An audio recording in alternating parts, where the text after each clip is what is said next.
Karbohidrat.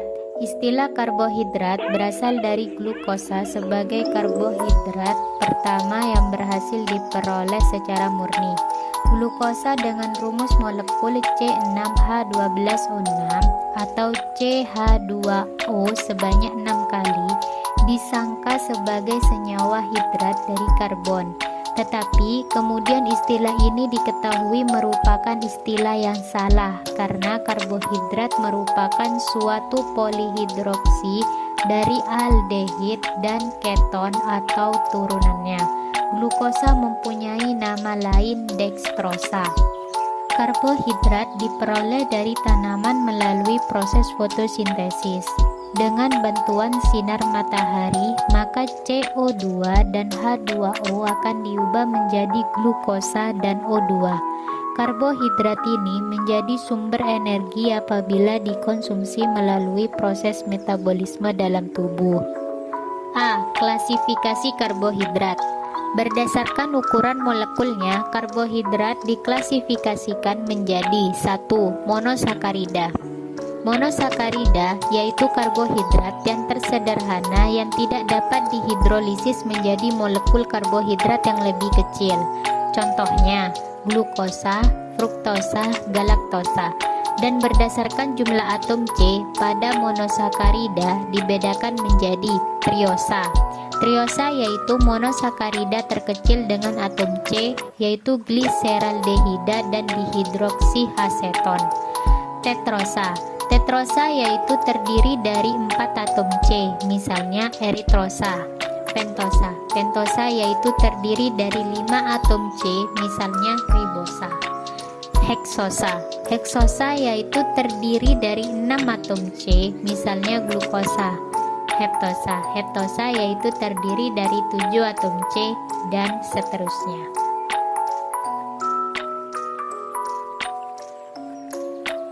2. Oligosakarida. Oligosakarida yaitu karbohidrat yang terdiri dari 2-8 satuan monosakarida dan karbohidrat yang terdiri dari 2 molekul monosakarida disebut dengan disakarida. Contohnya sukrosa, laktosa, maltosa. Disakarida adalah monosakarida yang dihubungkan dengan ikatan glikosidik dari karbon 1 monosakarida ke gugus OH dari monosakarida lainnya. 3. Polisakarida. Polisakarida yaitu karbohidrat yang tersusun lebih dari 8 satuan monosakarida.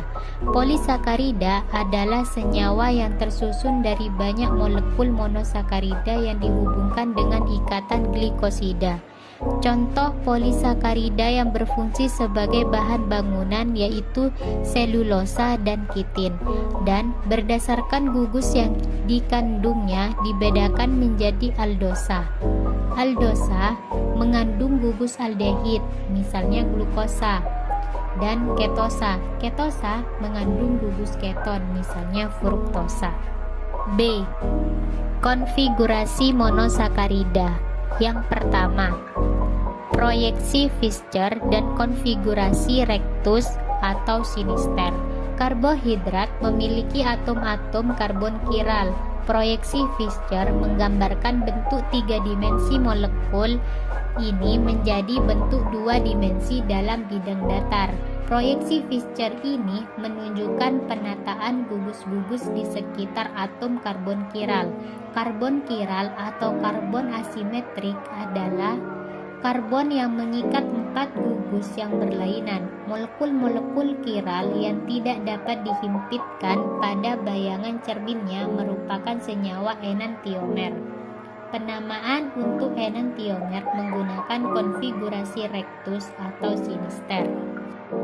Penamaan dengan rectus atau sinister dapat ditentukan dengan cara yaitu tentukan prioritas tiap gugus, kemudian letakkan gugus yang prioritasnya paling kecil sedemikian rupa sehingga gugus ini akan berada di belakang, dan selanjutnya tentukan arah rotasi dari gugus yang paling tinggi prioritasnya ke gugus dengan prioritas tinggi berikutnya. Bila searah jarum jam berarti konfigurasi rectus, dan bila berlawanan adalah sinister.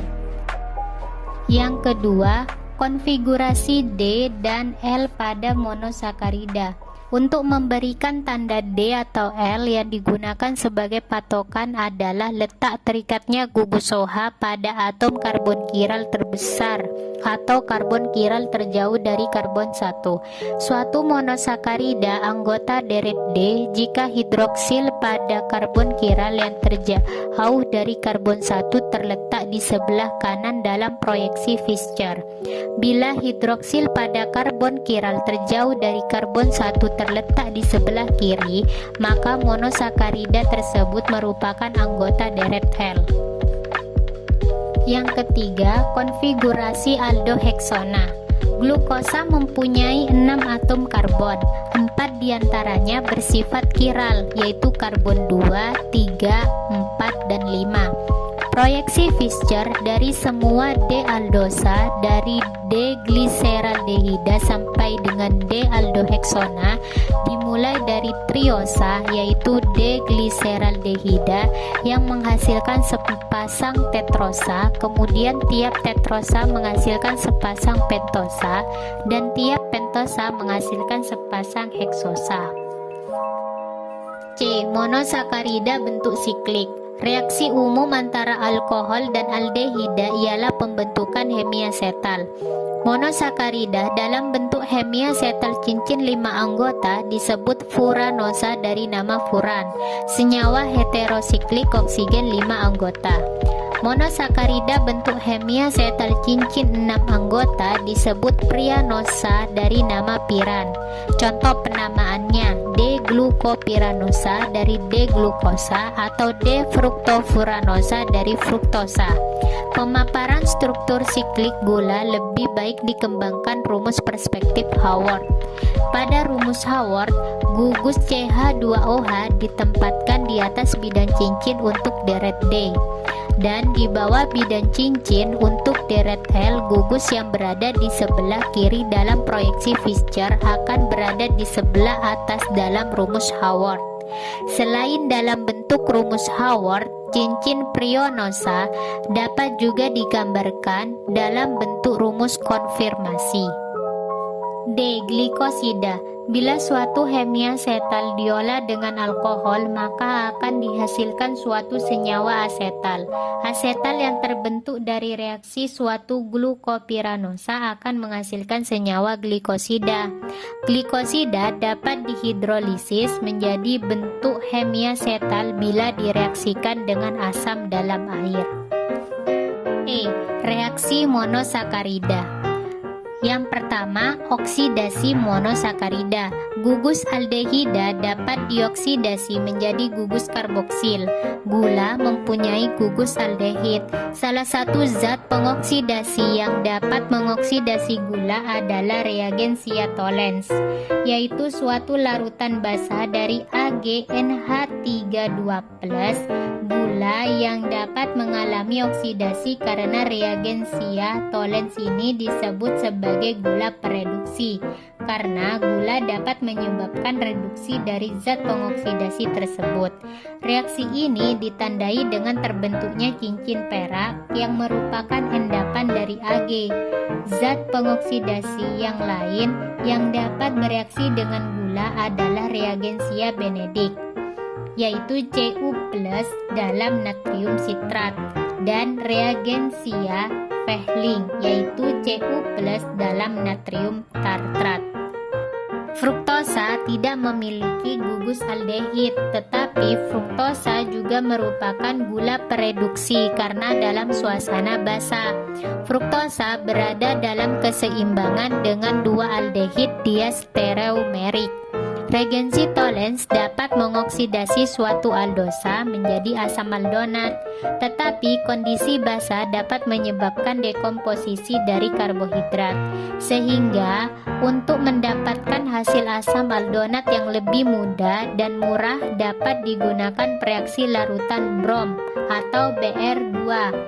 Reaksi oksidasi dengan larutan brom spesifik untuk aldosa, ketosa tidak dapat bereaksi dengan brom atau Br2.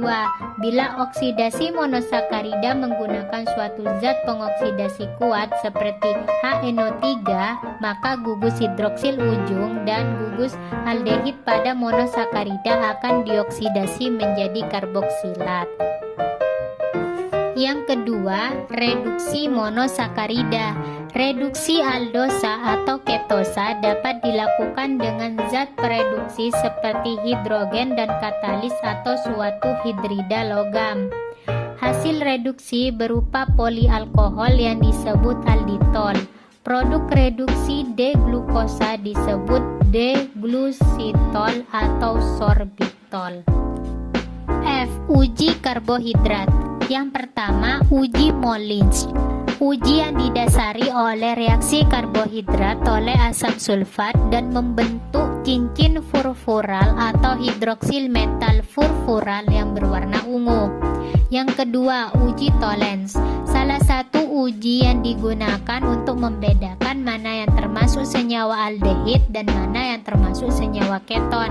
Reagen Tollens mengacu pada reagen kimia yang digunakan dalam mendeteksi gugus fungsi aldehida, gugus fungsi aldehida aromatik, atau gugus fungsi alfa hidroksi keton dalam zat uji tertentu. Pereaksi Tollens adalah larutan perak nitrat atau AgNO3 dan amonia atau NH3. Yang ketiga, uji Fehling. Pada uji Fehling, glukosa dan sukrosa menghasilkan perubahan warna menjadi endapan merah bata yang menunjukkan bahwa glukosa dan sukrosa merupakan gula sederhana. Yang keempat, uji Seliwanov. Sebuah uji kimia yang membedakan gula aldosa dan ketosa. Ketosa dibedakan dari aldosa via gugus fungsi keton atau aldehida gula tersebut. Jika gula tersebut mempunyai gugus keton, ia adalah ketosa. Sebaliknya, jika ia mengandung gugus aldehida, ia adalah aldosa. Yang kelima, uji iodin. Salah satu metode pengujian yang digunakan untuk membedakan polisakarida dari disakarida dan monosakarida, dan salah satu metode untuk menguji adanya glikogen pada bahan pangan. Prinsip dari pengujian iodin yaitu amilum atau pati yang bereaksi dengan iodin akan membentuk warna biru, dekstrin membentuk warna merah keunguan, dan glikogen akan membentuk warna merah kecoklatan. Yang keenam, uji Benedict. Uji kimia untuk mengetahui kandungan gula atau karbohidrat pereduksi. Gula pereduksi meliputi semua jenis monosakarida dan beberapa disakarida seperti laktosa dan maltosa.